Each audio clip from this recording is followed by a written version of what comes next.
Good afternoon. Welcome to this month's installment of Creation Justice Webinars, the monthly program that puts faith into action for the sake of our common home.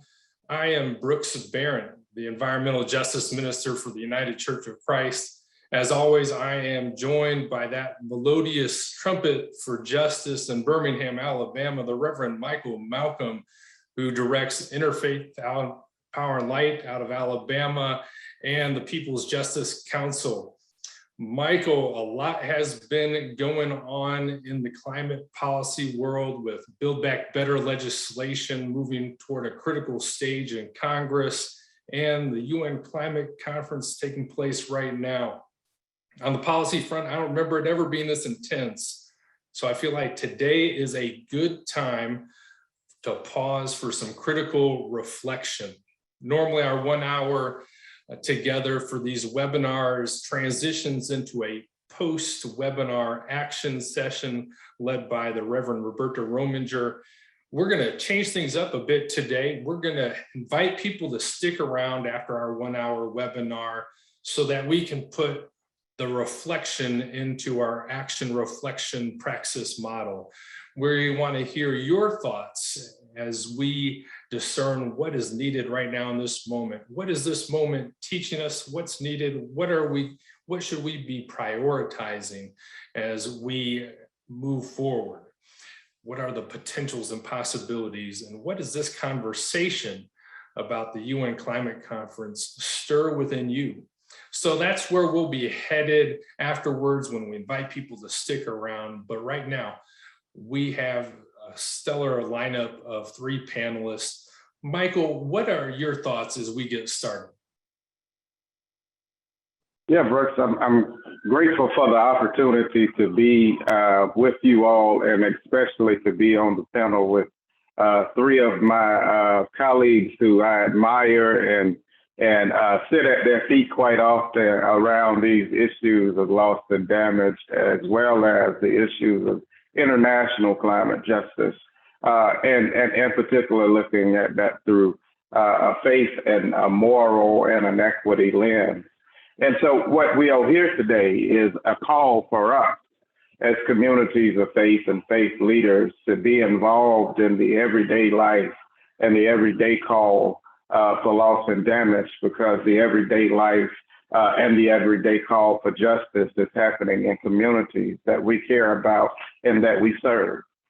We're seeing it both domestically and internationally. And let me help you to understand what that looks like. It looks like those who are in developing countries suffering enormously without infrastructure, while those who are in developed countries are at climate conferences touting imagery of being these climate champions, while at the same time selling off trees, 80 plus acres in the South. It looks like us going, and as the prophet Greta Thunberg said, speaking blah, blah, blah, instead of putting real investment to help those communities who have suffered the most and done the least harm. So today we're here to learn all about our call and what this call looks like. And we've got some stellar panelists that will help us to understand this. And the thing that I love the most about it is that we will understand this from a lens of faith. And so we'll see the direct correlation of why we ought to be involved. So thank you for this opportunity, and I look forward to hearing from you all. Thank you for those wise words and perspective, Michael. I'm going to introduce our panelists now in the order that they'll be speaking. First up, we will have Kelly Stone. She is a senior policy analyst at Action Aid, where she has worked since 2014. She focuses on biofuels, climate change, food security, and land use. Prior to joining Action Aid, Kelly worked in the House of Representatives, where she specialized in food security and also worked on foreign affairs and appropriations. She has a master's degree in global politics from the London School of Economics. Then we'll have Chloe Noel, who is the Faith Economy Ecology Project Coordinator for the Maryknoll Office of Global Concerns. For more than 15 years, she has worked for faith-based organizations on ecological and economic justice, immigration reform, and human rights. She has lived in Ecuador, Bolivia, and Colombia to study environmental and social justice matters. She has traveled throughout Central America and brings all of that global knowledge with us to this table today. And then finally, we will have Ruth Ivory-Moore, who directs the Environment and Corporate Social Responsibility Program for the Evangelical Lutheran Church in America. Before entering into the faith-based environmental field, she had careers in chemical engineering and corporate legal counsel. She brings that to the table as she has that legal specialization in environmental law and climate change. So we are delighted to have all three of these speakers with us today to share their insights. In fact, Ruth just practically got off the plane from Glasgow. And so Kelly, would you get us started today? Yeah, and thank you so much for having me. I am excited to be here with all of you. I am going to very quickly share my screen. I promise it won't be too much PowerPoint. But I wanted to give everyone's a sense of what I'm going to be talking about today. Sorry, I think it just stopped share. Okay. So I'm going to talk about sort of three different topics, and these are to a certain extent on the agenda, but not necessarily as much as they should be. So first, I am going to talk about fair shares, which is essentially how we divide up the effort needed to get to reaching the Paris Agreement goals. Then I'm going to talk a little bit about climate finance, which is a key part of fair shares. And then finally, I'm going to spend a little bit of time on loss and damage, which is a really critical justice issue and has often been extremely contentious at the international level. So starting with a fair share. When you think about the Paris Agreement, there are actually a ton of goals in the Paris Agreement. But really the headline one is what we call the temperature goal. And that's the one about aiming to limit global warming to 1.5 Celsius, which is a really critical threshold for trying to keep the impacts of climate change to a more manageable level. I'm not going to say it's safe because it's definitely not safe now at 1 degree C for a lot of people. But that is sort of the tipping point for when it becomes we risk increasingly runaway climate change.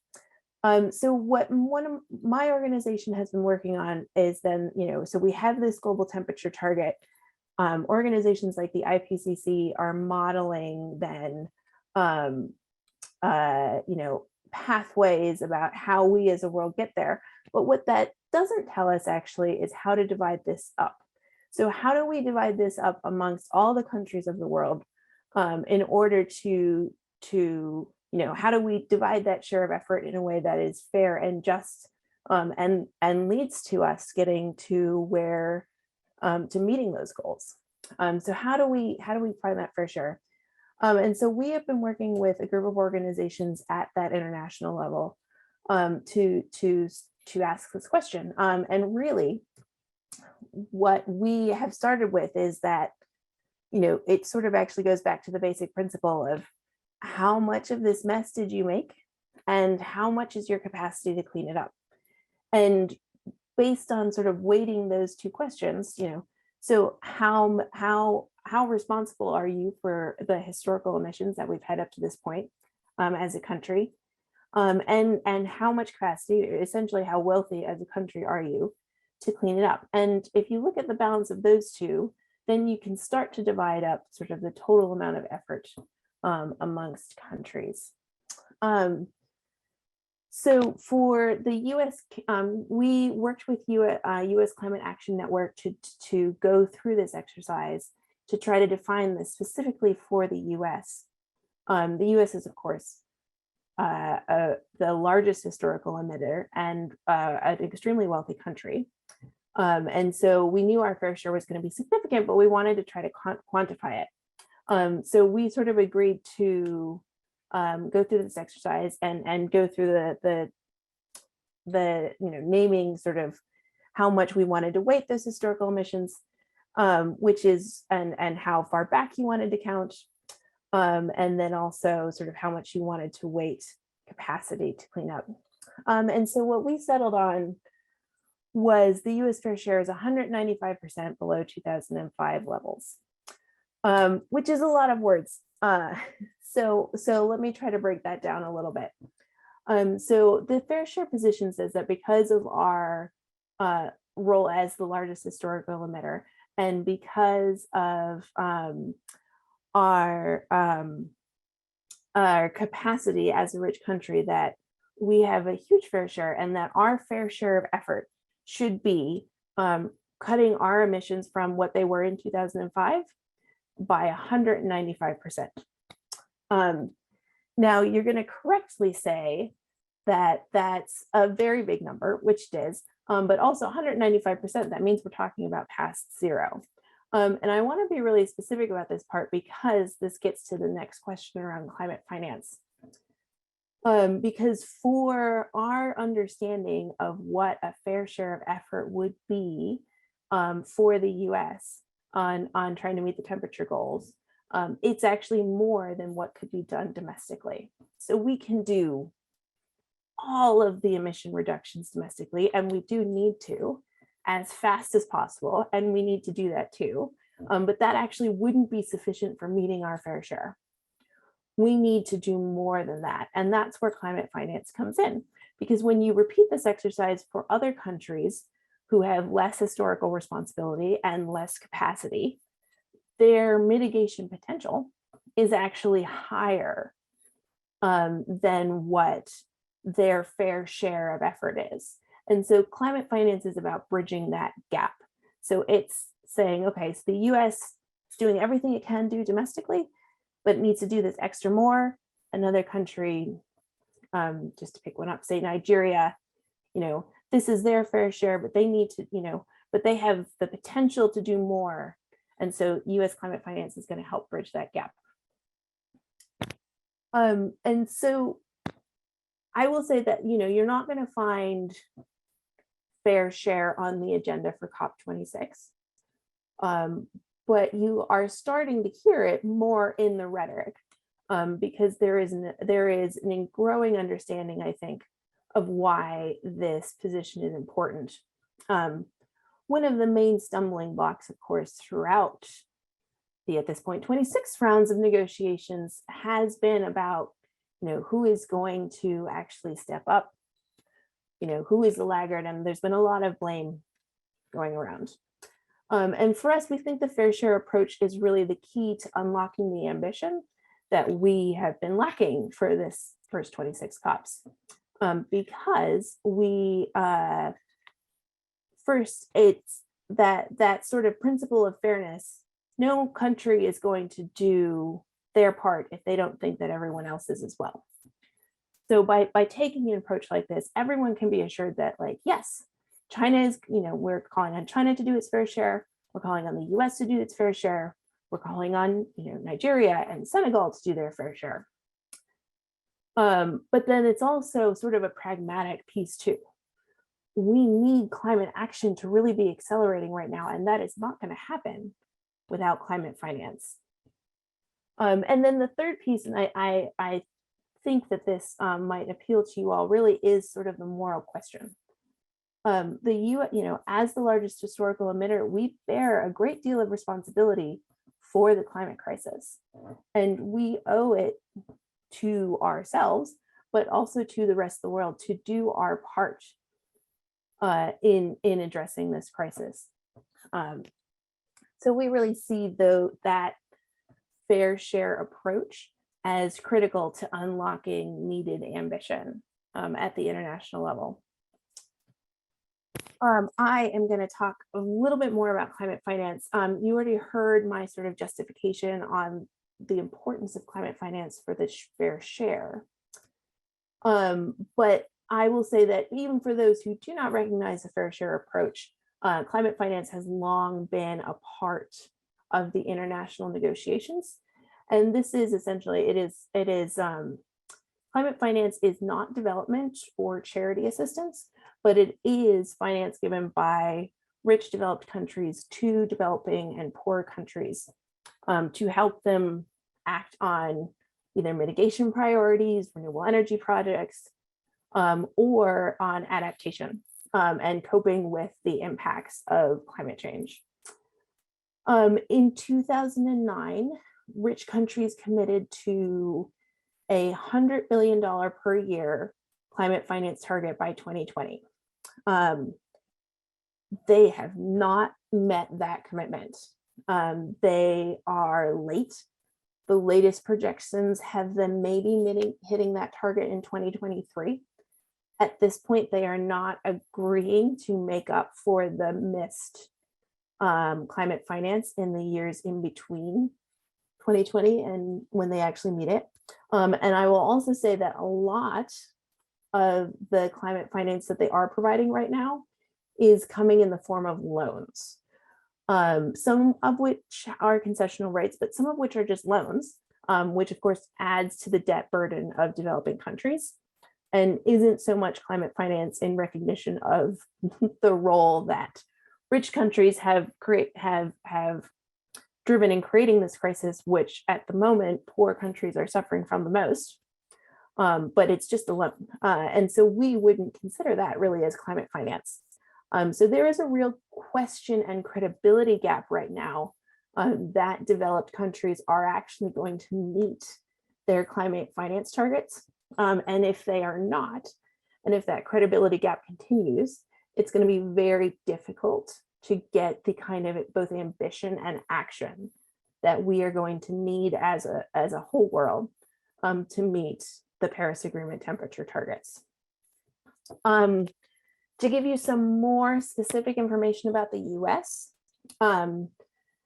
so we, I would say, have a particularly large credibility gap right now because we committed under the Obama administration $3 billion to the Green Climate Fund, which is sort of the preeminent multilateral fund for climate finance. So that they were started under the UN system.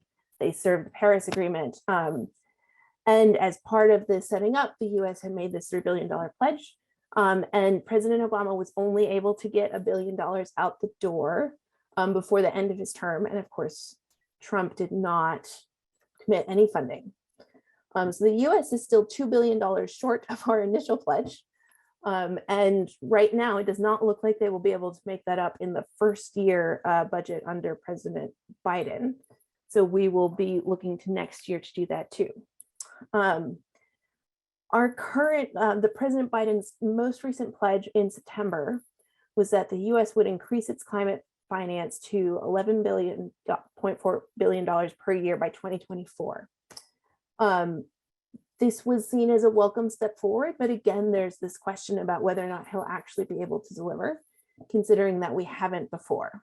And I will also say that our back of the envelope calculations on what that our fair share is expressed in climate finance, so that international portion that I talked about under our fair share, we calculate that to total 800 billion by 2030. So that's not 800 billion per year, that's 800 billion total. But if you take that over 10 years and say, okay, well, that averages to be 80 billion a year. And you say, okay, well, we can ramp up, we're starting lower, so we need to ramp up and make up for that. But if you look at the gap between 11.4 and a ramp up to, totaling 800 billion or averaging 80 billion, that's a huge gap. And so the US has a credibility challenge on climate finance, both in our ability to meet the pledges that we're making, and really the gap between what our fair share and what the need is in developing countries, and what we're actually going to provide. So Ruth may be talking a little bit about this later, But sort of the next step for this, for climate finance internationally, is to agree a new target, so the new sort of 100 billion, and that needs to be agreed to by 2025. But again, it's going to be really difficult to do that if we aren't currently delivering on the original 2020 target. And so this really has the potential to fundamentally undermine progress, both in the negotiations, but also on the ground where we need to be seeing action. So the last piece I'm going to talk about before I turn it over to our other presenters is loss and damage, because this is another area where disagreement at the international level has really challenged, has really been a challenge to move forward. And it's really essential if we're going to see a climate justice-based response, that this is addressed much more completely. So first I have up there is the definition, and I'm not going to read it verbatim, but for those of you who are visual learners, you can look at it. But loss and damage is really essentially exactly what you think it is. It is when something is lost or when something has been damaged by a climate change impact. And this can, be a slow onset event. If you think about sea level rise or desertification, or sudden event like, wildfires that have been intensified by climate change. And this is financial, non-financial losses, sometimes both. And it includes, loss of life, loss of, damage to homes, damage to public infrastructure like roads, loss of farmland, loss of food. And so this is a really profound justice issue, because loss and damage is happening in every country.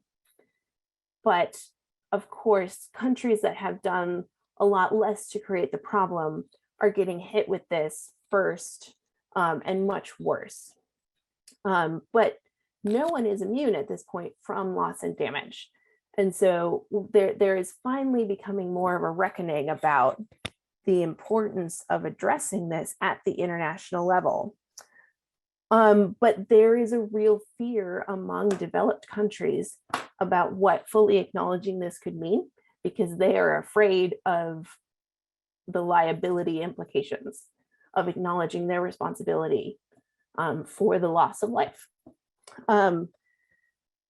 But we absolutely have to address it. Developing countries are rightfully going to be unwilling to trust rich developed countries to come through on climate finance if we are not acknowledging what is happening to their communities right now.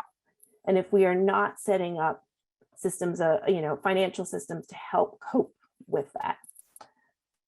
And also, I mean, from a justice perspective, it is impossible to conceive of a way of acting on and addressing climate change that does not acknowledge these kinds of profound injustices that we are seeing around loss and damage.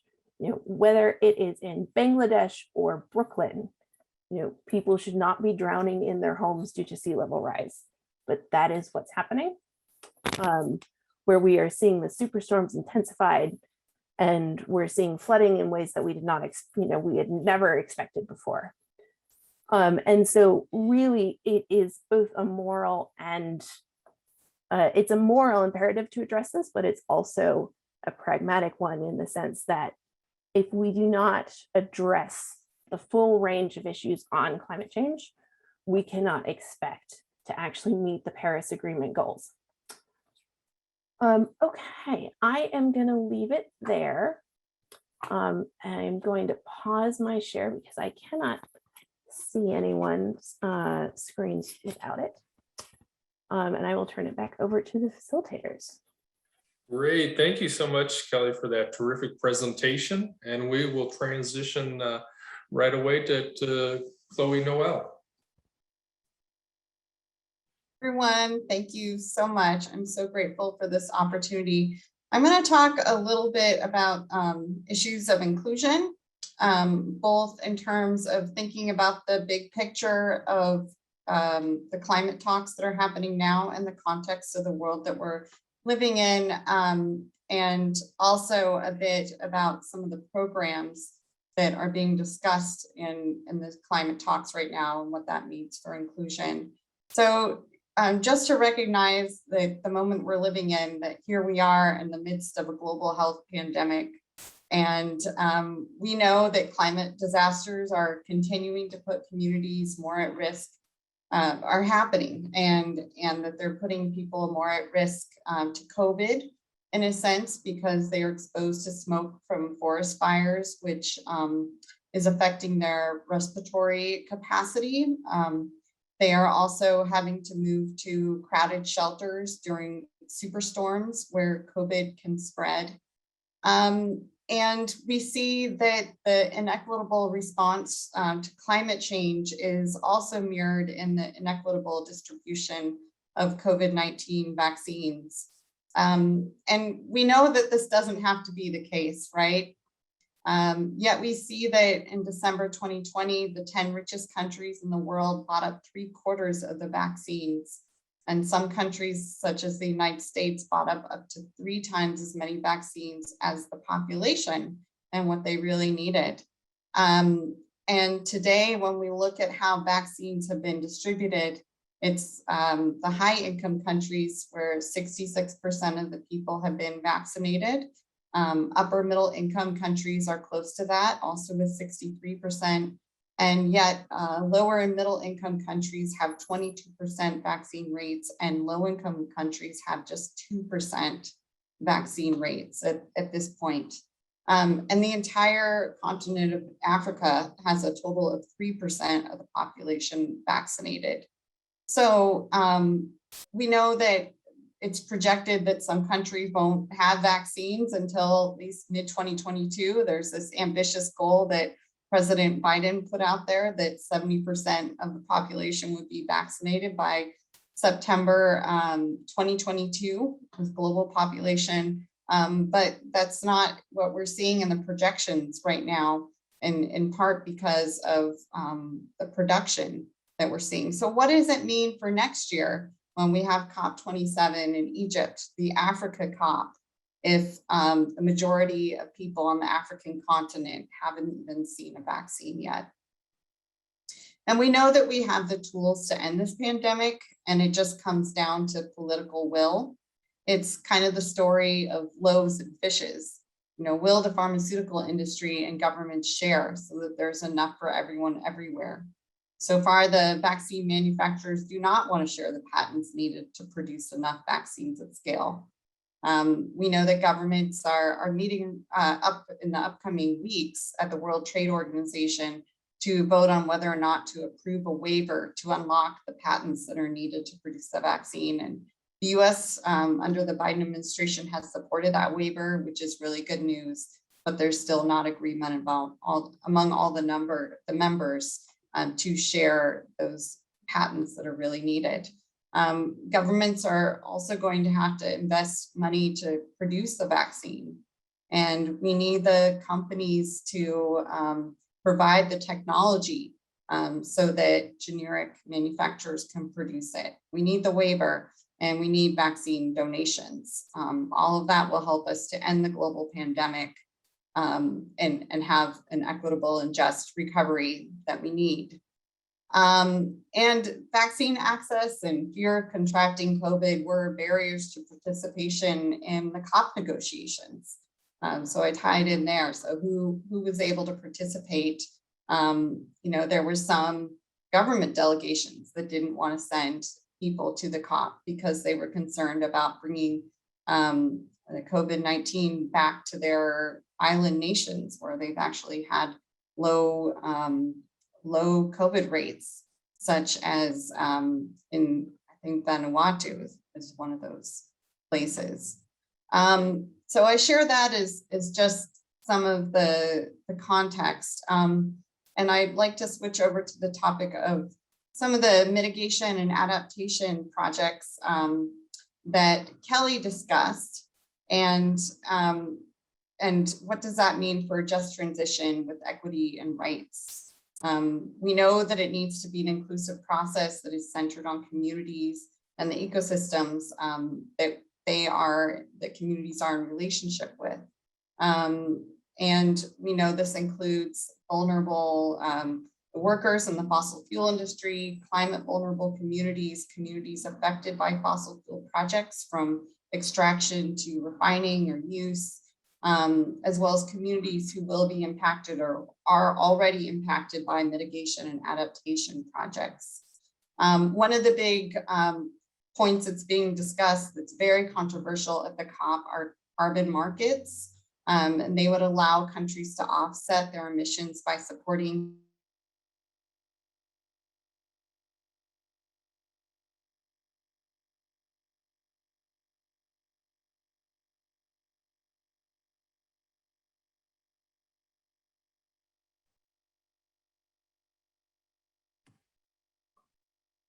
It looks like we've got a screen freeze with Chloe.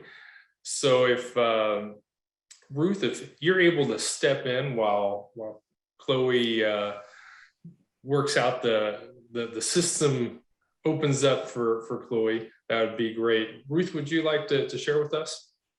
Yeah, I can do that. And this is a perfect example of this age of technology, that what happens with the Zoom world and all of that. And like Brooke said, I literally just got home last night from the COP.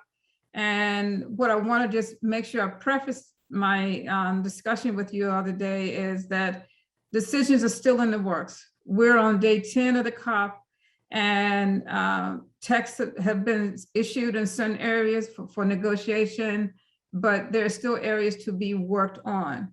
But with that said, and with the challenges that Chloe mentioned with the vaccine people, I see Chloe's back. Do you want to go ahead and finish, Chloe? Would that be better? You're on mute, Chloe.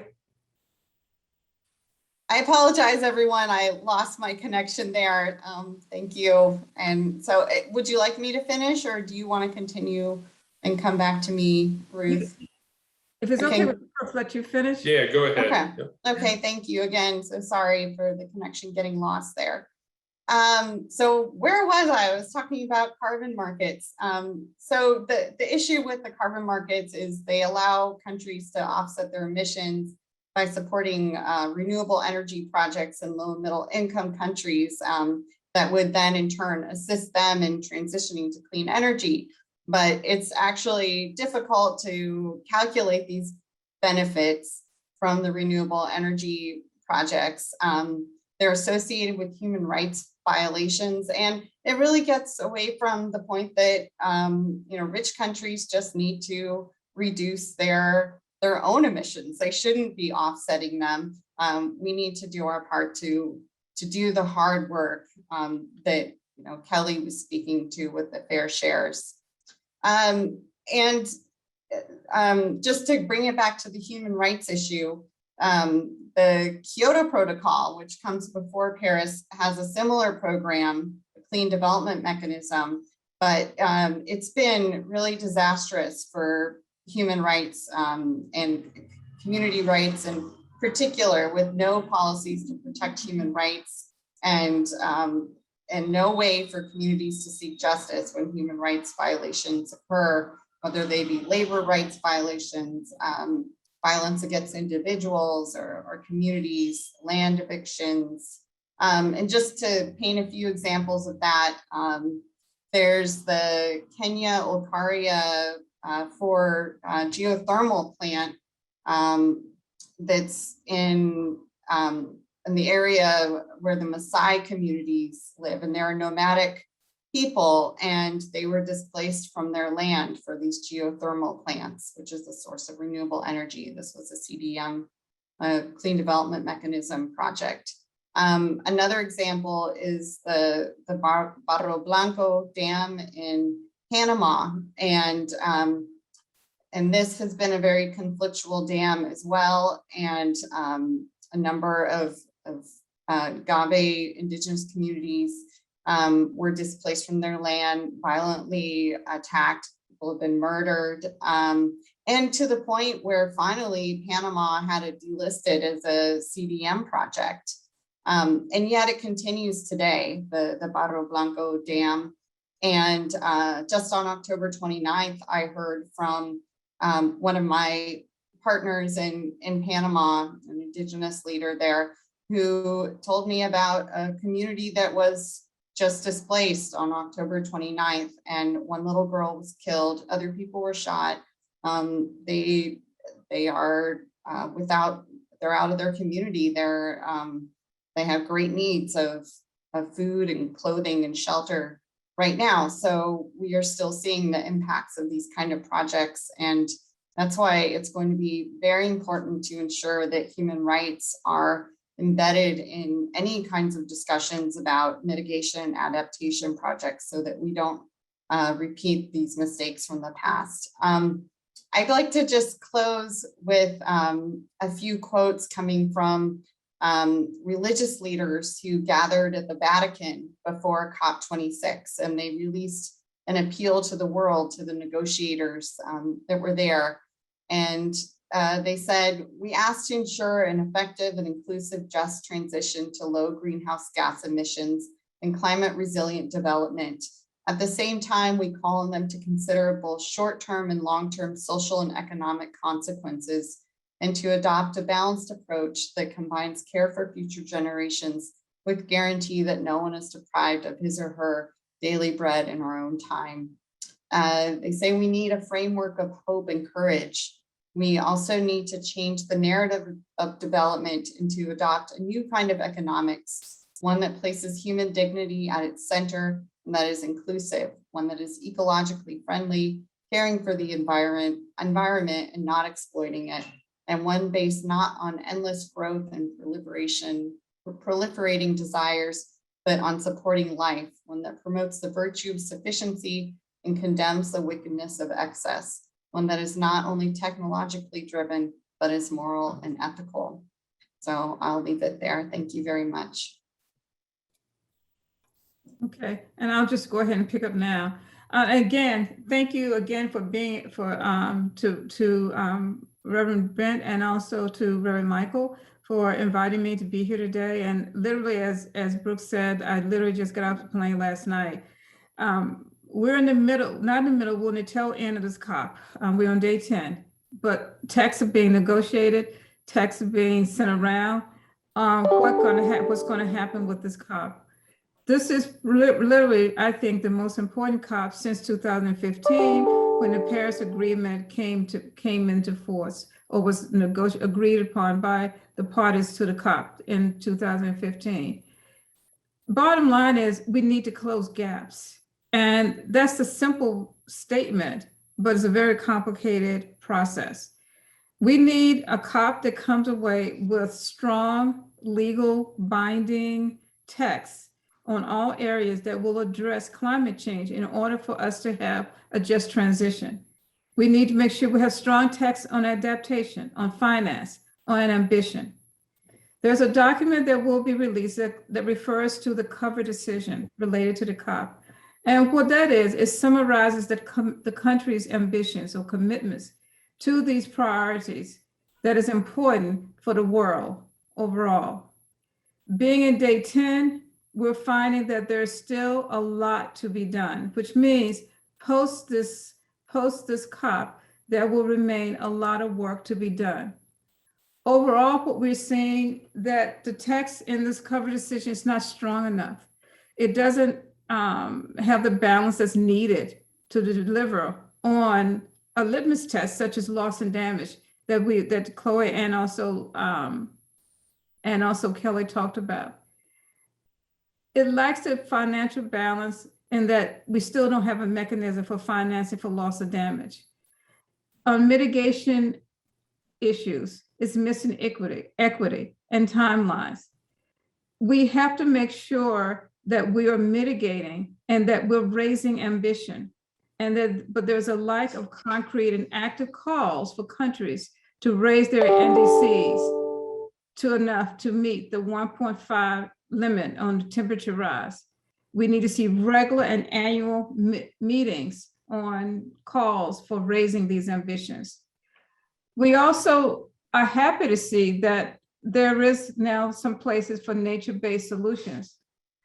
It's a positive reflection included under mitigation concerns, but there's no explicit recognition of protection and restoration of ecosystem, which is essential for a just transition, essential for life as we need to know, we need to have here.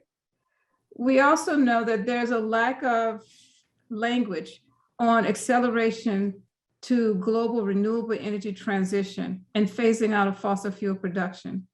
And there are mixed reactions on countries and how they plan to deliver on that.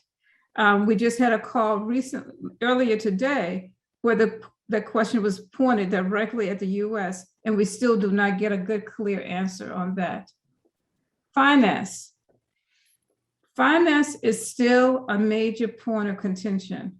Within the UNCCC COP23 earlier this week, we had a number of different days. There were themes on each day.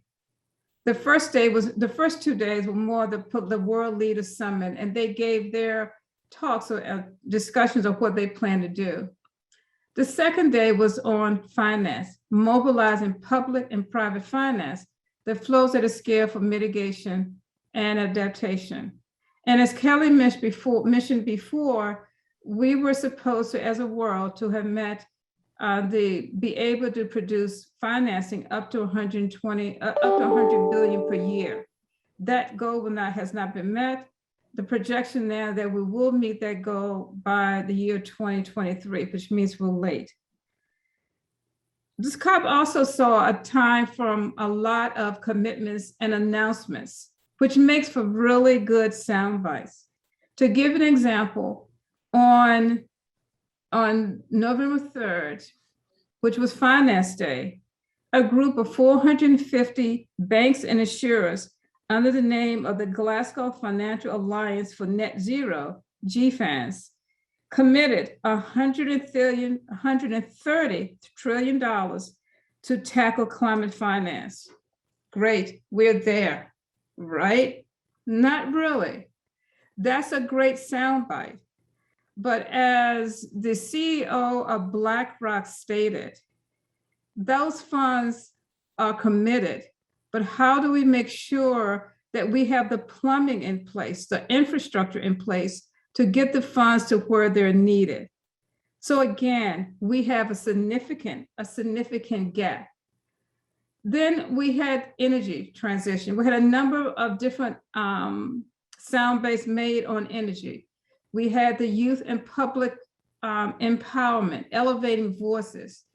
But what was so striking about that is that on the stage, particular related to youth and public empowerment, we had three very different speakers. We had Al Gore, we had Tasneem from Climate Action Network International, and we had a young adult by the name of Clover, who actually gave a very moving speech. But there was one common thing between all three of these, is that there seems to be a lack of ambition, there seems to be a lack of will, and how do we get the need to those who are much needed, the financing to those who might really need it. Then in addition to that, we're also seeing in this cover decision, we're seeing that human rights, for example, is becoming more of a question mark now. In the Action for Climate Empowerment document, they were able to, I think led by Saudi Arabia, to get the human rights wording taken out, which is really unfortunate. If dealing with climate issues is not a human rights issue, if dealing with climate issue is not part of our care of creation, if it's not part of making sure that we protect all in this environment, it's kind of difficult to understand what are we doing if we can allow something like human rights to be taken out of, particularly when we know that those who are most vulnerable are the ones who are impacted the most. those who are marginalized, who have contributed the least, are the ones who are impacted the most. So we're finding that we have a long ways to go.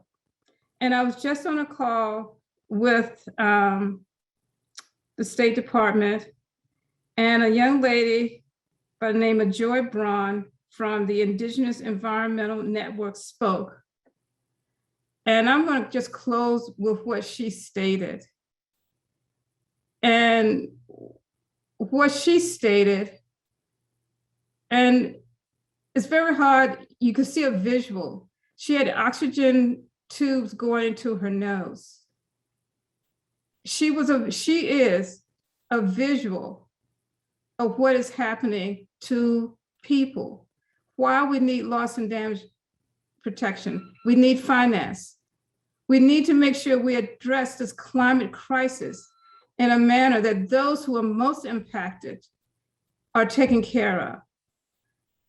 She talked about the plight that she's gone through, that the reason that she has this oxygen tubes through her nose is because of what's been happening and how the people, particularly the indigenous folk, are left out. She also went into the way that indigenous folk have been treated here. That is the treatment that they've been left out legally. The US has legal rights to people, particularly the indigenous folk, and we've ignored that. So again, I get back to the point that we need to make sure that we close gaps. We need to have a balance in points like adaptation. We do have placeholder in the documents we're seeing now, but we don't really have the necessary language that's there. We don't have the necessary language that affords that we need to get a minimum of 50% of climate finance to mitigation/adaptation. We don't have the finance there, nor the mechanism yet, even though the Santiago network is supposed to be operationalized. But we don't have the financial mechanism yet to address loss and damages. We don't have the financial mechanism there yet to address the plight of people like Joy Braun from the Indigenous Environmental Network, who physically, you can see her health is suffering, but in addition to that, they're losing health, they're losing money, they're losing finances, and they're losing culture. If a community has to relocate due to sea level rise, they lose much more than what you can count in monetary facts. So the non-economic losses and damages need to be addressed. And there are lots of good sound bites that have come out of this week. But we need to be able to hold government, industry accountable to make sure that going forward, we have a level of transparency and accountability. And most of all, we need to make sure that when decisions are made, that everybody's in the room. When consultations are made with the folk who are most impacted. We cannot proceed with a just transition and claim that we're leaving no one behind if we don't include all people in this conversation. And it's not enough to say that I've worked and I've talked with certain people. When a decision is made, we need policymakers, we need everybody to ask, number one, who's not at the table now? Number two, who was not consulted and should have been? But the bottom line is that we need to find a way moving forward to close gaps. That's simplistic in talking, but it's very difficult in implementation. Thank you.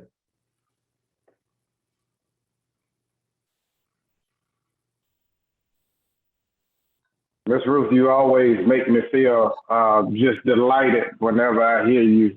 And I am so grateful that you brought in this human aspect and really honed in on it, and in particular the human rights aspect. And so Kelly, Miss Ruth, Miss Chloe, looking at this human rights aspect, and I think that a lot of what you all spoke of, it really is about us recognizing humanity in one another, recognizing the somebodiness and valuing the somebodiness of others.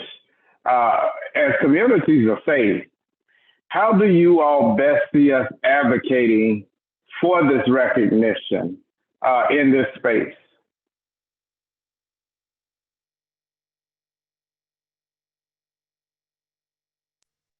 That is a big question, Reverend Malcolm. I can take a first go at this, but I'd be really interested in what Ruth and Chloe would have to say. I think, so it is challenging, and I do think that, like, with the fair shares approach, we've sort of taken a multi-layered approach to advocacy. So, like, in some audiences, we do take a very pragmatic approach, and they're like, you know, make the argument that, like, look, this is the only way to actually physically make this happen. This is why climate finance and the fair shares approach is so important. And then with other audiences, you know, the moral argument does take more weight. And I think it's important to keep grounding it back to the impacts. And this gets both easier and harder as more of us are feeling climate impacts, because it's getting scarier. And so it's hard to walk that line between providing hope and sufficiently sort of telling the truth about the consequences of our inaction thus far. But I think if you can ground it back to people, and sort of try to push back against where social media takes us and try to remind people of the humanity in their friends and neighbors, it's a worthwhile exercise.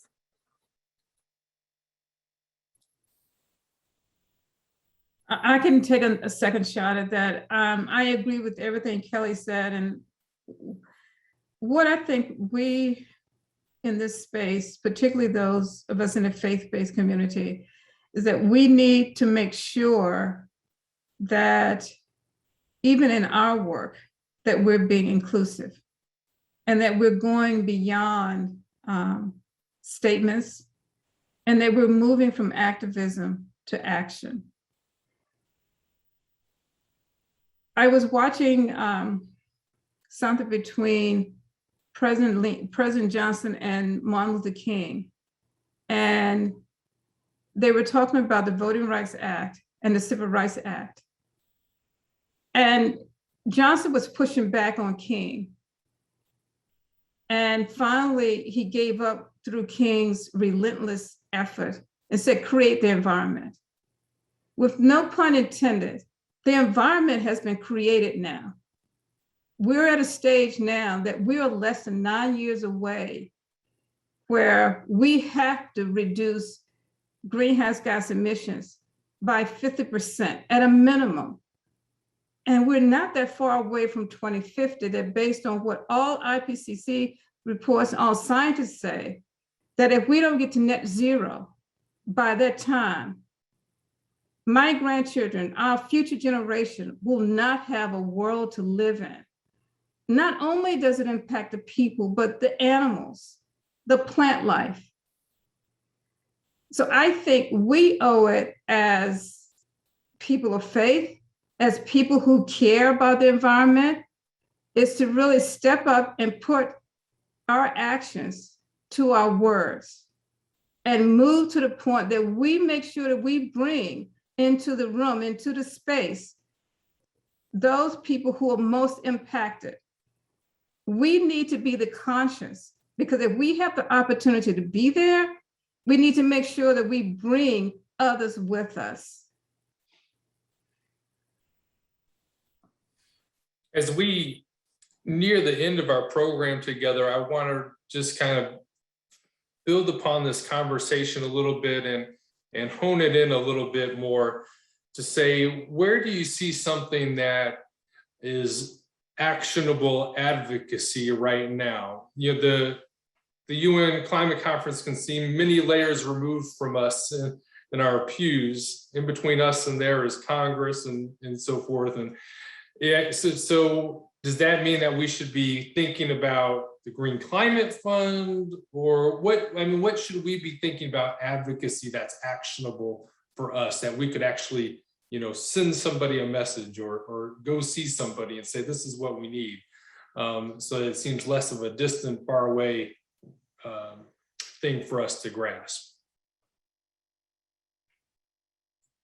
I can speak up here. I think there's a few different opportunities. I think right now with the Build Back Better Act, that there's obviously some really key provisions in that have the potential to put us on a good pathway, a step forward on reducing our own greenhouse gases in the United States, and putting in programs that will support a just transition, especially in Black, Indigenous, and other communities of color.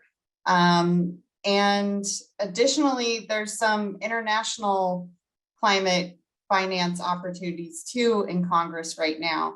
There's an amendment right now being proposed to the Pentagon budget discussion, the National Defense Authorization Act, where 1% of the Pentagon budget increase, I think it's $25 billion, that 1% of that would go towards international climate finance. We're out of the war in Afghanistan. We need to be reinvesting that money in places that actually will have positive impacts on human needs and the environment. So that's one step that we could take forward to actually creating a human and ecologically secure future for all of us. And there's the appropriations process that's going to be moving forward in the next few weeks here too. And that's a great opportunity to advocate for very high numbers of international climate finance. So those are some great opportunities I can see on the horizon. Yeah, and I can jump in on that just to really echo what Chloe said. The Paris Agreement was quite intentionally built so that it was sort of a bottom-up voluntary effort, which isn't sort of how everyone would have preferred it be written, frankly. But it is, it is built on what the U.S. and every other country is bringing forward to this collective agreement. So advocating for something like Build Back Better, for a Green New Deal, that means the ambition we're taking to Paris Agreement discussions is going to be higher. And, advocating for that climate finance and showing there's a domestic constituency for things like that really does matter, because that empowers folks to go, or at least it should empower folks to then go to the UN with more ambition. And I also saw Nancy's note in the chat about feeling powerless, and like, this is a really hard thing because we are in a really scary place. And so I think that as part of that, you should also be looking for things where you are reclaiming that power and recognizing that sort of the social media barrage is not reality. So find those advocacy points at the national and, statewide, citywide level where you are calling for that systemic change, but also, think about, reclaim sort of your life and think about, if I am living in this age of climate change, what is sustainable for my life, where I can make changes and be a model for my friends and neighbors. Action Aid is a big systems change. People, we cannot expect people to do this alone. Individual action is not necessarily going to solve this, but when I am talking to my friends and neighbors about, getting off of gas and installing an induction oven in their house, and about how we as a neighborhood are going to create resiliency for ourselves, that reclaims some of that power that we can make a difference, and gives me some sustenance to keep running into the brick walls at the international and national level to try to make some change. Yeah, and I would just chime in to say that understand the connections in politics. Right now, there's a lot going on. Understand the connection of those who are trying to diminish the voting power of those of the minorities, of people of color, because these are the people who are most impacted. So when you see in your community, understand that the connection between voting and particularly in some of the quote unquote red states, understand that failure to elect people to Congress, to your state offices, to your local offices, who do not share the desire to protect the environment, the desire to protect creation, to protect human beings. What you are doing is creating a political process that means the things that we're fighting for now, that our children need, will not come to bear. So I say, make sure that you're engaged politically. And then number two, what's happening in your church, in your area, in your house? And I know I saw in the chat, there's an issue with the phrase net zero, but you know what? We got to start someplace. We're nowhere near net zero right now. We're nowhere near getting to where we need to get to make sure we can stop the temperature rise of this planet. And I can tell you from a scientific perspective that we need it all. We do not have the technology yet that costs and the money to go to get to the right place yet. The technology exists, don't get me wrong. But we need the innovation, we need the creativity to make sure that that community in Yale, Virginia can get the fund, which is probably in Sussex County, Virginia, the most poverty-stricken county in Virginia, that county can get the funds it needs to address climate change. So we can talk about terminology, but let's talk about action. Understand the political connections. Don't get hung up on terminology, but move to action yourself. And what are you doing? What is my church doing? We've started a project, it's a pilot project, and it's really too late. It's late in starting it, but we are moving to net zero in Pennsylvania. And Pennsylvania is a very interesting state because it has all the red and the blue ideologies and everything in between. But when I asked to start this project in Pennsylvania, I thought I would get 2 or 3 different entities to join on. I actually think I may have bit off more than I can chew, which is a good thing, because what people want, whether or not I'm Republican or Democrat, when you look at their grandchild, they want to have a life for their grandchild. So let's find language. One thing we can do is find language that can resonate with your audience. I know that I can't go into North Dakota and talk about the fact that I'm gonna be doing ABCD for climate change, but I can talk to them about protecting the poor, preserving the earth, and water. So one thing I want to advise everybody to understand your audience, understand the connection between the political issues that are out there, but most importantly, make sure you have voted and that you try to push back against voting rights, voting laws that restrict the rights of others, because that's where it starts. You can talk to Congress all you want, but if they have folks who've been elected there who are followers of the previous administration, you won't get any place. All right, well, thank you. It sounds like we've got some great energy bubbling up here amongst us, and many thanks to our 3 panelists.